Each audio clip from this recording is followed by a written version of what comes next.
Sabay-sabay umangat ang mga drone bago ang hating gabi para sa pagsalubong sa Chinese New Year sa Maynila. Naging maningning ang drone and light show habang bumubuo ng iba't ibang hugis.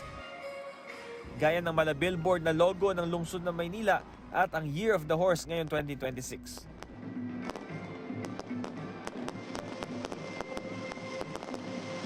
Paghudyat ng alas 12 na hating gabi, nagliwanag ang paligid sa makulay at maingay na community fireworks display.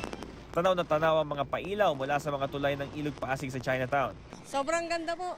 Sobrang ngayon lang kasi ako nakapunta dyan. Kaya sobrang ganda ng mga fireworks nila na paputok. Sobrang saya, sobrang saya. Inabangan po talaga namin. After work, dumiretso na po kami. Taon ng tradisyon ng mag-asawang sina Paolo at Aya Ong na salubungin ng Chinese New Year sa Binondo.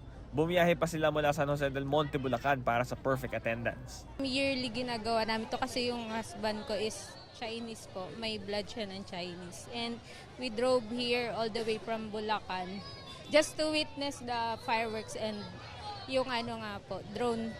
And then tomorrow, dito rin kami ulit eh. Ang dami talaga tao. Usually, ganun naman talaga yearly, ganun naman talaga yan.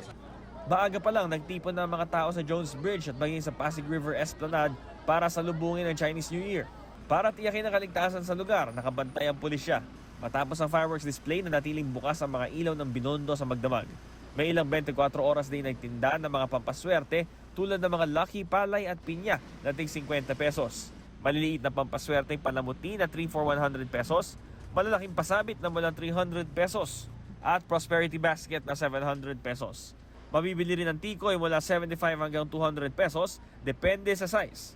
Sa matagumpay na pagsalubong sa Chinese New Year, kapayapaan ang naging panawagan ni Manila City Mayor Isko Moreno. Happy New Year po sa inyong lahat.